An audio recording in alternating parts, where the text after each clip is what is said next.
All systems break, stop transmitting, and this is your ITC speaking.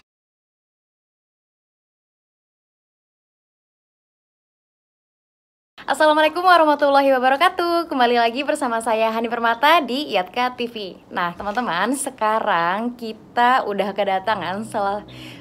kedatangan bintang tamu di episode kita yang ketiga ini. Dia adalah masih seorang ATC. Mungkin kalau kita tanya tempatnya di mana, mungkin nanti masnya aja ya yang langsung jelasin dan cerita di mana beliau ditugaskan dan siapa beliau. Nah, sekarang kita panggil dulu ya. Kita panggil orangnya. Nah, sekarang kita udah terhubung nih sama masnya. Di sini tulisannya sih namanya Airbus 350 XWB. Nah, kita tanya aja deh biar masnya perkenalin diri aja ya ke kita sekarang. Halo Mas. Ya, halo Mbak Ani. Selamat sore. Selamat sore. Gimana Mas? Nah, sekarang nih selamat datang di Yatka TV. Nah, sekarang mungkin Mas Airbus nih bisa jelasin dan memperkenalkan diri. Ya, jadi ya yang Airbus 350 itu nama akun saya Mbak. Nama asli saya itu Bram Mursasidistiro. Saya alumni dari ATKW Makassar, angkatan ke-9. Saya lulusan tahun 2018 dan kebetulan masuk di Airnav tahun 2018 juga. Penempatan pertama langsung di Merauke. Penempatan langsung di Merauke. Berarti sekarang posisi di Merauke ya, Mas? Iya, sekarang lagi di Merauke. Nah, kebetulan karena Masnya dapat penempatan di Merauke, mungkin banyak teman-teman nih Mas yang pengen tahu ceritanya Mas Bram di Merauke, apalagi dari penempatan pertama langsung di sana ya, Mas. Mas, kemarin pas pertama kali dapat penempatan Merauke tuh gimana sih Mas perasaannya? Terus kayak emang udah ada firasat atau gimana gitu cerita perasaannya gitu? Bisa ceritain nggak ke kita? Atau Mas punya cerita apa gitu di penempatannya tahun Mas kemarin? Oh ya, jadi kan dulu kan waktu kita udah diterima di Airnav kan kita kan itu kan pendidikan ininya di Cimahi kan, dan sekalian hari di pas itu kita sekalian pemilihan penempatan. Jadi prosesnya milih itu kita bisa milih sendiri, dikasih 3 pilihan gitu. Terus akhirnya dari 3-3-nya itu yang dapat akhirnya di Merauke. Jadi pas waktu di Manado sama di Palangkaraya itu nggak dapat, akhirnya saya dapatnya di penempatan di Merauke.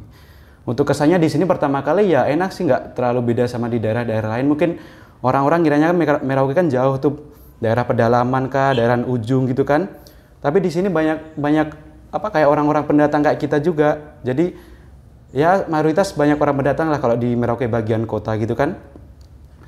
Terus ini kan ya udah di sini waktu datang kesannya ya kayak kaget gitu kan. Ini pertama kali datang di Papua, kayak pertama kalinya, jadi kayak ngerasa kayak jauh sekali gitu kan dari kampung halaman, dari keluarga gitu kan.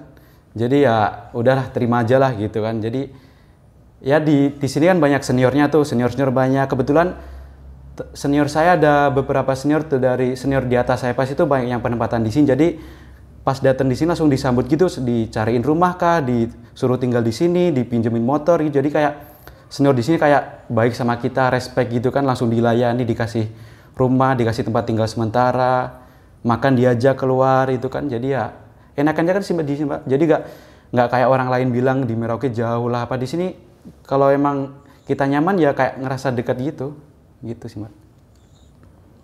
Berarti kalau Mas ini di sana tuh udah banyak teman lah ya Mas istilahnya ya, udah ada senior, udah ada teman-teman juga kan yang mungkin emang udah tahu di Merauke itu gimana gitu ya? Iya, jadi teman saya yang dari ATKW Makassar itu 2 orang Mbak. Dari Korps LLU sebelah, LLU 9 Bravo. Terus dari STPI ada sekitar berapa ya? Ada Gilang, Dimas, Tommy, Wahyu, Saipul, Rifki. Ada 6 orang Mbak. Ada 6 orang. Ada 6, berarti total 9 Mas di tahun kemarin. Iya, jadi sekitar 9 orang lah Mbak di sini Mbak. Jadi ya pertama kita datang gitu ya udah kayak kan kita sama-sama nggak tahu kan kalau di Merauke kayak gimana gitu. Ya udah kita ya gimana ya, kayak santai aja kan, udah ada senior yang nampung gitu kan. Senior dari STPI ada, dari Surabaya ada, Makassar ada, Medan ada. Jadi kayak udah di handle gitu sama senior-senior gitu. Gitu sih Mbak. Jadi Mas takut ya? Kalau Mas sendiri asalnya dari mana Mas? Tinggalnya, rumahnya di mana gitu? Kalau saya aslinya dari Magetan, Jawa Timur. Oh, dari Magetan, dari Jawa ya. Kalau Mas kan dari Jawa nih, kira-kira sebenarnya mungkin banyak nih teman-teman Mas yang belum tahu, mungkin yang memang orang awam gitu, belum tahu kehidupan di Papua gimana. Kayak istilahnya orang yang awam banget nih bakal tanya kayak di sana tuh ada mall nggak sih? Terus listriknya gimana? Terus sinyal di sana gimana gitu? Apa ada bedanya nggak gitu Mas sama di Jawa? Di Merauke sama di Jawa ini? Kalau pengalaman Mas Bram? Sebenarnya untuk suasana kota ya Mbak ya, suasana kota itu kayak ya hampir mirip kota yang di Jawa, tapi bukan kota besar ya Mbak ya, kayak kabupaten kecil lah. Misalkan saya ambil contoh kayak Kabupaten Magetan gitu kan, itu yang emang nggak ada mallnya, nggak ada mall, nggak ada nggak ada kayak KFC pun di Magetan nggak ada, tapi di sini ada Mbak, di sini tuh ada. Jadi kita kalau misalkan lebih rindu modern kota berarti ya. nih, rindu suasana kota, kota besar kayak Jakarta, Makassar gitu kan, ya kita mungkin cara melampiaskannya ya kayak ke KFC makan lah, anggap aja suasana kayak di kota gitu kan, gitu. Jadi di sini kayak banyak fasilitasnya lengkap lah Mbak di sini Mbak. Di sini mau beli baju ada, baju yang bagus-bagus ada, mau beli kayak barang-barang elektronik lengkap juga. Mungkin dari segi harga agak mahal sedikit mungkin Mbak di sini. Kalau dari segi harga agak mahal sedikit gitu. Mungkin karena pemasoknya juga banyak dari daerah sini ya Mas. Untuk ke sana kan ongkos kirimnya juga lebih mahal. Mungkin itu yang bikin harga di sana lebih mahal kali ya Mas. Jadi barang-barang yang dikirim dari Jawa masuk ke sini pasti ya otomatis harganya pasti naik lebih mahal dari yang di Jawa gitu. Apalagi Bisa kayak 2 kali kita lipatnya gitu ya Mas. Iya, kayak kita misalkan beli online kan ongkos kirimnya pasti lebih mahal kan, kita di ujung paling timur Mbak. Jadi termahal mungkin bisa jadi. Terus kalau mas-masnya di sana belanja gimana gitu? Kalau untuk kebutuhan hidup sehari-hari, untuk biayanya di sana gimana Mas? Ada perbedaan yang signifikan nggak sama di Jawa? Kayak mungkin bisa 2-3 kali lipatnya, itu bener nggak sih Mas? Kalau di sana itu kayak gitu? Perbedaan ya Mbak. Kalau misalkan di Jawa sama di Merauke mungkin ada perbedaan Mbak ya. Kalau di sini mungkin 12.000, 15.000 masih bisa dapat gitu. Oh sama, masih standar dong ya Mas harganya kayak di Jawa kalau masih 12 belasan ribu gitu? Ya masih standar gitu sih Mbak. Kalau makanan nggak terlalu signifikan sih perbandingan dari harga di Jawa sama di sini di Merauke gitu. Terus di sana yang signifikan tuh untuk apa Mas? Kayak elektronika atau barang-barang kayak peralatan sehari-hari gitu Mas? Kalau di sana ada mall nggak sih Mas? Di sini nggak ada mall, cuma supermarket yang besar ada. Lengkap juga sih di sini kayak Toserba gitu. Kayak grosir gitu ya Mas ya? Ya, Jadi kayak supermarket. Ya kalau misalkan di mana kayak di Jawa kan kayak hypermart gitu kan Mbak, bisa. Kalau di sini ada juga, cuma ya nggak selengkap yang di Jawa. Cuma ya cukuplah buat kita yang di sini, buat apa yang kita butuhin ada gitu. Nggak pernah nggak ada, jadi ada semua. Harganya aja yang mungkin agak naik sedikit gitu kan. Kalau misalkan kebutuhan sehari-hari ya Mbak ya, kayak misalkan kebutuhan sehari kayak apa ya, kayak makanan gitu atau misalkan apa maksudnya itu? Iya kayak peralatan mandi, terus peralatan sehari-hari kita apa sih kayak misalnya voucher atau yang sehari-hari gitu sih yang biasa kita pakai gitu loh Mas. Kalau misalkan baju gitu. peralatan mandi atau mungkin kebutuhan sehari-hari itu ya ada kenaikan, cuma nggak terlalu signifikan sih Mbak. Paling kalau misalkan di Jawa harga sabun merek ini kan harganya 5.000 gitu kan, di sini paling harganya 6.000, 6.500 sampai 7.000 gitu. Jadi nggak terlalu naik-naik sekali gitu. Terus kalau ini nih, kemarin kan kita sempat sampai sekarang pun kita masih mengalami pandemi nih Mas. Iya. Di Merauke sempat di lockdown juga nggak sih? Iya. Terus kemarin selama di lockdown ini kan penerbangan pun turun gitu Mas. Nah Mas-mas ATC di sana nih ceritain dong gimana kemarin pas lockdownnya ini keadaan di Merauke di sana gitu. Ya jadi di Merauke kemarin tuh mulai lockdown itu sekitar tanggal 25 April kalau nggak salah Mbak.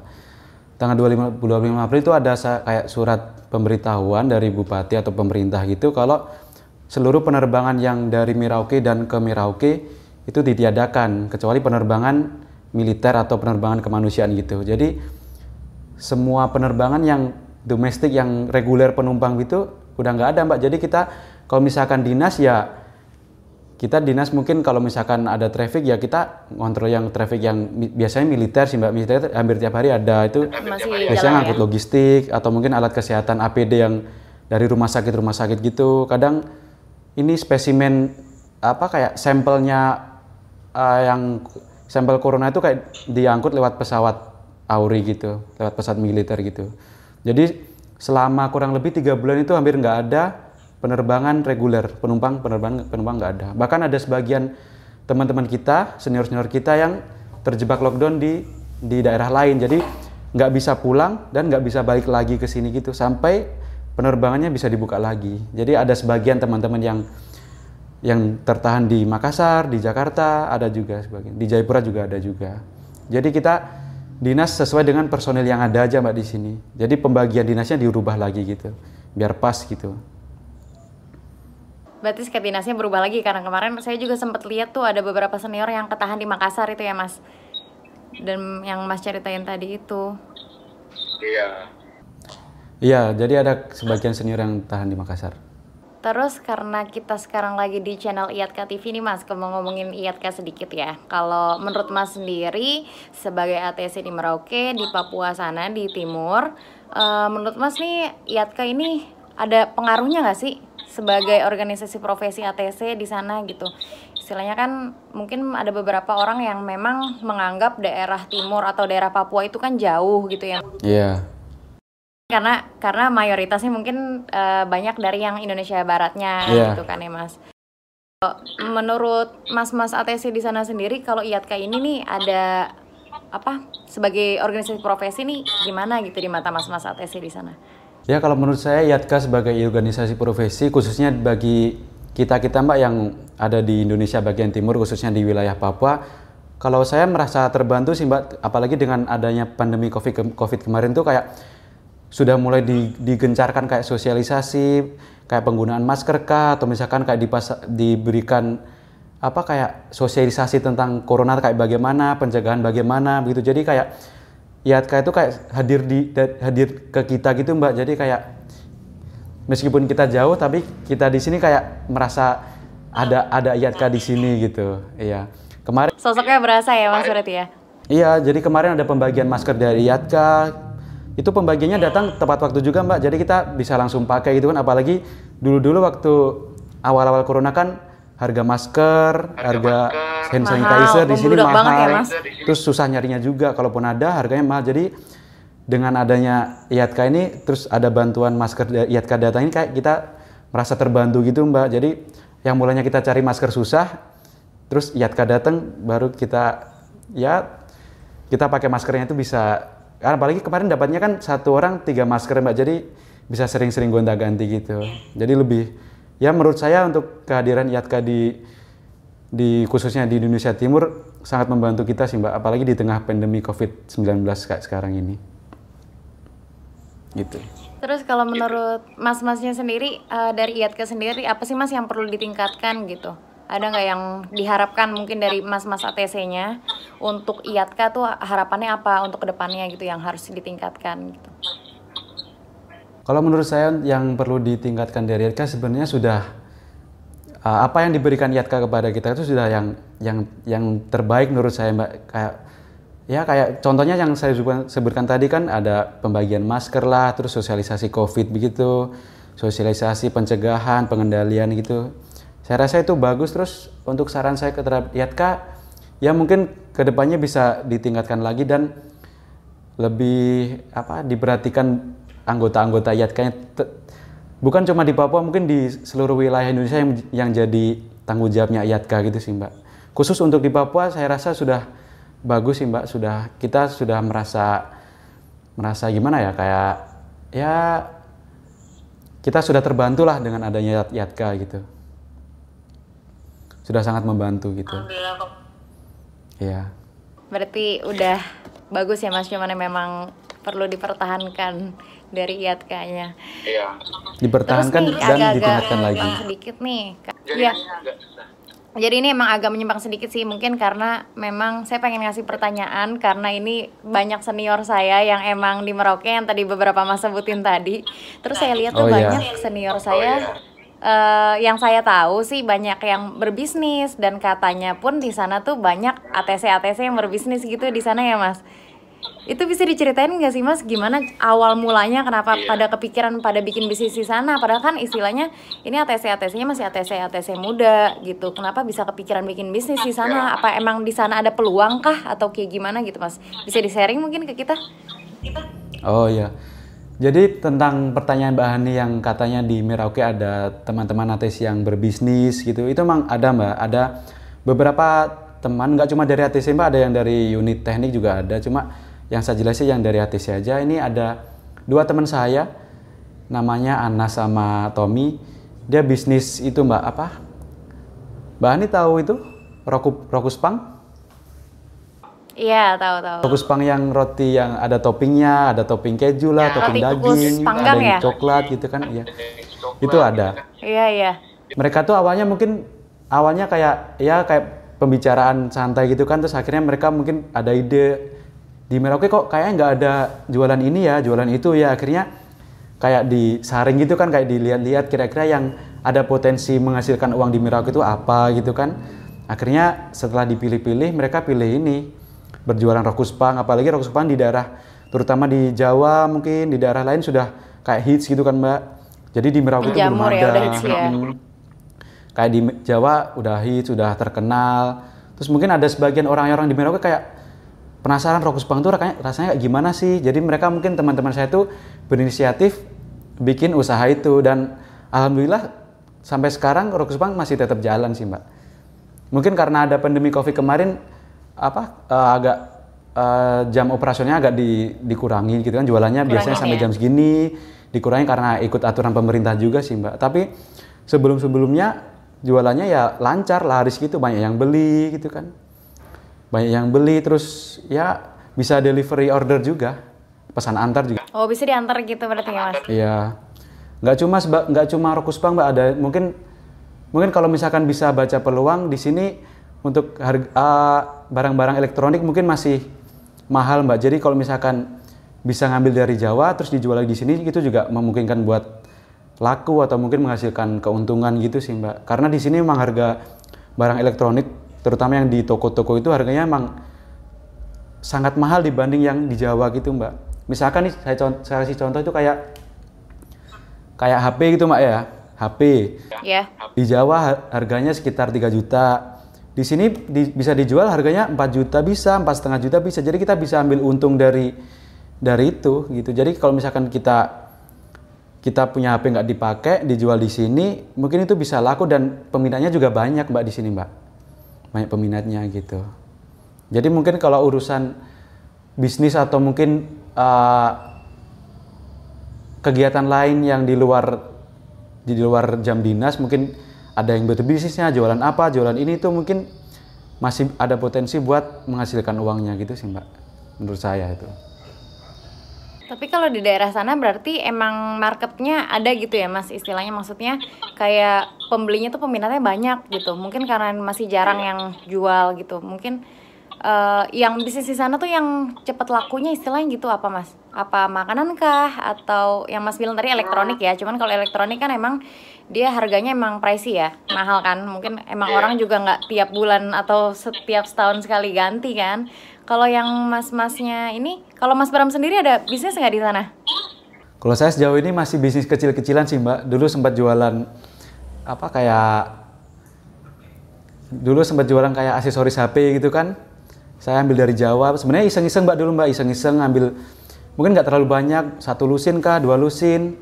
Terus pas sudah saya jual di sini ternyata peminatnya banyak. Jadi saya terusin gitu. Cuma sekarang lagi belum, karena dari distributornya di sana belum ada stok barangnya yang cukup gitu. Jadi saya masih nunggu gitu Mbak. Tapi untuk kalau misalkan kita ada niat buat usaha, misalkan kita tekuni dari awal, kita konsisten gitu, itu bisa jalan terus sih Mbak. Karena di sini permintaan barang itu juga banyak sih Mbak. Bahkan permintaan itu lebih banyak daripada ini ketersediaan barang, stoknya barang itu gitu. Jadi banyak yang nanya-nanya, tapi kita mungkin nggak ada stok, lagi habis Pak, lagi habis gitu kan. Jadi kesimpulannya di sini daya beli masyarakatnya masih banyak sih Mbak. Tergantung dari belinya apa dulu gitu. Kalau makanan juga banyak, baju pun juga ada yang cari juga gitu. Jadi kalau misalkan mau bisnis, mungkin mau belajar bisnis, bisnis kecil-kecilan di Merauke mungkin menurut saya cocok sih Mbak. Karena di sini permintaannya juga banyak juga gitu. Oh, berarti emang di sana buat belajar tuh bagus juga ya Mas. Apalagi kalau kita tinggal bisa modal sama bikin strategi bisnis plan-nya aja ya. Iya. Yang penting strategi kita sih Mbak. Mas, Kita kalau boleh tahu mau tuh, jual barang apa menurut saya di sini ya masih bisa laku meskipun nggak bisa cepat lakunya atau mungkin kadang laku, kadang enggak, tapi itu pasti laku Mbak, pasti laku gitu. Jadi nggak pernah pasti rugi laku gitu. ya, dibanding di sini ya. Tergantung strategi kita masarnya kayak bagaimana gitu sih Mbak. Strategi pasar lah, pemasaran. Mas, Mas, kalau boleh tahu nih, market di sana itu kalau bandaranya itu berarti Merauke-nya bagian kota ya, Mas? Kalau bandara itu di kotanya.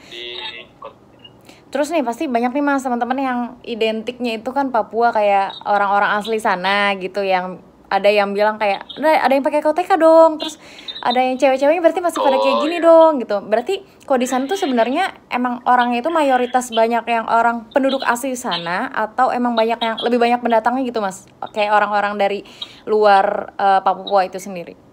Ya. Kalau menurut sepengetahuan saya Mbak, sepengalaman saya selama hampir 2 tahun di sini, untuk di daerah kita tuh lebih didominasi orang-orang pendatang Mbak, misalkan kayak karyawan-karyawan baru atau mungkin pegawai atau mungkin pedagang, itu mungkin lebih banyak berada di daerah kota. Untuk misalkan orang-orang yang asli sini, asli Papua mungkin tersebar di distrik atau mungkin di daerah di agak sedikit keluar dari kota gitu Mbak. Tapi sebagian juga ada sih yang tinggal di kota gitu.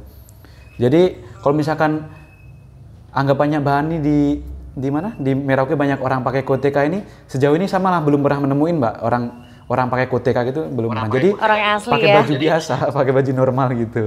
Kaos, celana gitu, bukan. Mungkin KTK itu bisa dipakai pas ada kayak acara adat atau mungkin penyambutan tamu dari tamu negara kah atau mungkin tamu VIP. Kadang saya sempat lihat kalau itu. Biasa di bandara kalau misalkan ada tamu penting, tamu dari pemerintahan atau tamu dari luar gitu, biasa ada upacara tarian penyambutan gitu, dari pakai KTK, pakai baju adat Papua gitu sih Mbak. Gitu. Berarti emang nunjukin kalau ada acara-acara tertentu aja gitu ya Mas ya. Iya. Nah, yang terakhir nih Mas, ceritain dong ke teman-teman kenapa kita harus visit Merauke gitu. Di sana tuh ada hal-hal unik apa sih di sana yang membedakan Merauke dengan daerah-daerah lainnya? Iya, kalau misalkan ditanya Merauke, apa yang beda Merauke dari daerah-daerah lain? Menurut saya banyak sih Mbak, dari budayanya atau mungkin pola hidup di sini atau mungkin kayak kehidupan sehari di sini. Ya, tiap daerah pasti ada yang beda-beda sih Mbak. Kayak keberaneka-ragaman kan beda-beda gitu. Jadi kalau di sini untuk makanan khasnya ada yang beda Mbak. Jadi di sini kan apa tuh? Di sini kan biasanya orang makan kalau ya rata-rata yang daging sapi, daging kambing, daging ayam, daging ikan gitu. Kalau di sini ada daging itu Mbak, daging rusa, daging hewan rusa. Jadi di sini hewan rusa itu di sini banyak Mbak. Jadi di pasar atau mungkin di supermarket atau di swalayan itu banyak dijual daging rusa, dan di sini kayak kuliner-kuliner dari daging rusa juga banyak. Misalkan sate rusa, dendeng rusa, atau sup juga ada, nasi goreng juga ada. Sup rusa. Jadi sebagian kalau misalkan ada tamu dari Airnav atau mungkin kantor pusat atau dari Airnav yang cabang lain terus berkunjung ke Merauke, biasanya teman-teman yang di sini diajaknya kalau misalkan makan begitu, makan di makanan khas Merauke kayak daging rusa, sate rusa, sup, nasi goreng begitu Mbak. Jadi mereka ada pengalaman merasakan makanan khas Merauke gitu Mbak, gitu. Jadi itu dari iya. Dan selama di sini menurut saya di sini aman-aman aja Mbak, nggak ada konflik yang mungkin kayak diberitakan di TV-TV atau mungkin orang-orang luar bicarakan apa gitu. Di sini nggak ada Mbak. Jadi di situ aman, tentram, damai gitu. Jadi di sini semuanya bisa saling menghargai, saling toleransi juga banyak begitu. Jadi di sini aman Mbak, nggak ada kejahatan atau mungkin gesekan-gesekan apa, konflik-konflik itu atau mungkin bahkan perang itu di sini nggak ada Mbak. Jadi di sini aman, benar-benar aman. Saya sudah 2 tahun di sini dan alhamdulillah sampai sekarang belum pernah mengalami hal-hal yang nggak baik, yang buruk itu belum pernah. Jadi selama di sini saya masih merasa aman-aman aja. Terus di sini tuh ada oleh-oleh khas Merauke Mbak yang mungkin di tempat lain jarang ada. Di sini tuh ada kerajinan dari kulit buaya. Dari kulit buaya? Jadi di sini tuh ada bermacam-macam kerajinan yang diolah dari bahannya dari kulit buaya asli Mbak. Karena di sini buaya juga jumlahnya di sini juga banyak, yang ditangkarkan atau dipelihara juga banyak, dan di alam liar juga banyak juga. Jadi di sini banyak sekali toko oleh-oleh yang dipelihara iya, ini penangkaran gitu berarti ya? yang menjual sepatu dari kulit buaya, dompet, tas, topi, ikat pinggang, jaket juga ada. Jadi di sini untuk kerajinan dari kulit buaya semuanya dijamin 100% dari kulit buaya asli. Karena di sini memang industri kulit buaya ada di sini Mbak, di Merauke, khususnya di wilayah Papua ya Mbak ya. Jadi di sini menurut saya kalau misalkan berburu oleh-oleh yang pecinta fashion yang kulit-kulit begitu, di sini kulit buaya tempatnya. Bagus di sini, banyak pilihannya. Harganya juga terjangkau karena di sini produsen otomatis di sini harganya nggak terlalu mahal. Mungkin kalau sudah dijual di luar Papua mungkin lebih mahal Mbak. Jadi di sini lebih murah dan kualitasnya juga lebih bagus. Nggak kalah sama kualitas yang ada di daerah, di kualitas pabrik yang besar di sini itu. Mungkin di sini kualitasnya lebih bagus. Terus di sini juga aman, enak Mbak, di sini nyaman lah di sini intinya. Nggak terasa udah 2 tahun di sini gitu kan. Selama di Merauke saya merasa betah-betah aja Pak, nyaman di sini, banyak temannya. Bukan cuma teman dari lingkungan Airnav, mungkin ada teman-teman saya yang dari luar, kenalan dari luar gitu. Jadi bisa bersosialisasi ke orang lain gitu, banyak teman di luar gitu. Jadi kegiatan di sini juga banyak Mbak gitu.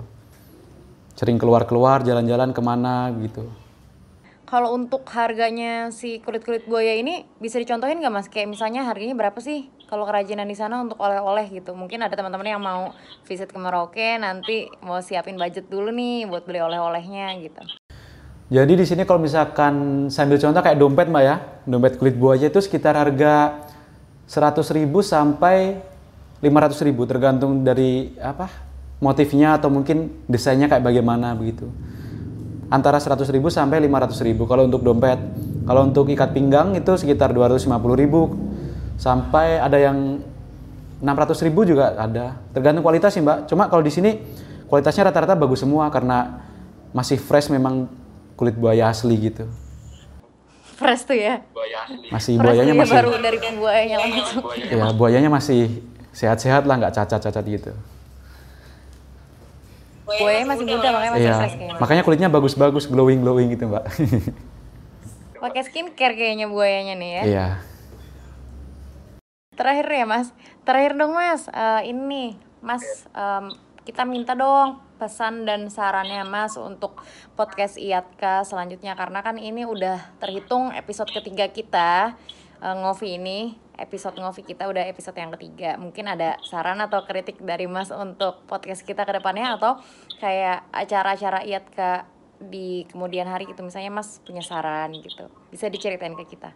Jadi untuk saran saya tentang kegiatan podcast di IATKA ini yang disiarkan di YouTube ini, menurut saya sudah bagus Mbak. Cuma untuk saran saya kalau misalkan ini kayak pandemi COVID-19 ini udah berakhir Mbak, mungkin saran saya bisa podcast live gitu, tatap mata gitu, jadi nggak lewat via Zoom gitu kan. Kalau misalkan dari kita sekarang via Zoom kan kadang ada terkendala sama jaringan juga Mbak gitu, karena mungkin ya di sini jaringan juga nggak terlalu bagus-bagus sekali Mbak, cuma ya lumayan lah. Mungkin saran saya untuk misalkan ke depannya kalau misalkan pandemi COVID sudah selesai, terus kita sudah bisa bertemu, berkumpul gitu, mungkin podcastnya bisa bertatap muka 4 mata gitu sih Mbak. Jadi mungkin lebih berkualitas dari segi real, ya? Kualitas videonya lah gitu. Gitu aja. Videonya iya betul. Iya. Terus informasi juga nih buat teman-teman, kalau podcast kita ini sekarang udah bisa didengarin di Spotify. Nanti untuk linknya bisa aku cantumin di bawah di description box biar teman-teman bisa ngedengerin setiap hari Senin itu podcast kita yang di Spotify itu bakal ke-update. Oke deh Mas Bram, makasih banyak ya udah mau menjadi narasumber dan cerita-cerita banyak nih, terutama tentang kehidupan di Merauke sana. Mungkin banyak jadi informasi baru ya buat teman-teman yang nonton. Karena yang nonton kita ini nggak hanya dari lingkungan penerbangan aja, mungkin dari teman-teman yang dari umum ataupun dari adik-adik calon yang pengen jadi ATC, gimana sih kehidupan ATC tuh di sana gitu. Iya, jadi podcast ini mungkin membantu bagi adik-adik kita yang di luar yang mungkin ada cita-cita jadi ATC, mungkin bisa tahu ATC itu kayak bagaimana, atau mungkin kehidupan seorang ATC itu bagaimana. Mungkin bisa lihat di podcast ini, mungkin bisa membantu mereka juga sih Mbak, bagi yang penasaran gimana sih ATC kayak kerjanya gitu kan, kehidupannya gitu. Betul banget. Nanti misalnya adik-adiknya juga kalau mau lihat mungkin di di sosmed pribadinya Mas Bram nanti kita cantumin ya namanya. Kalau misalnya ada yang penasaran dan pengen tanya-tanya langsung ke Mas Bramnya. Karena episode kita hari ini cukup sampai segini dulu. Nanti kalau misalnya ini kita bakal lanjut lagi untuk ngobrol-ngobrol. Oke, Mas Bram, makasih banyak ya Mas atas Ya waktunya Mbak, udah cerita-cerita sama-sama. nih. Makasih udah ini. Ya. Saya selalu ya Mas di sana. Salam buat teman-teman, buat senior-senior di Merauke. Ya, sama-sama. Terima kasih juga Mbak. Oke teman-teman, sampai jumpa di episode selanjutnya.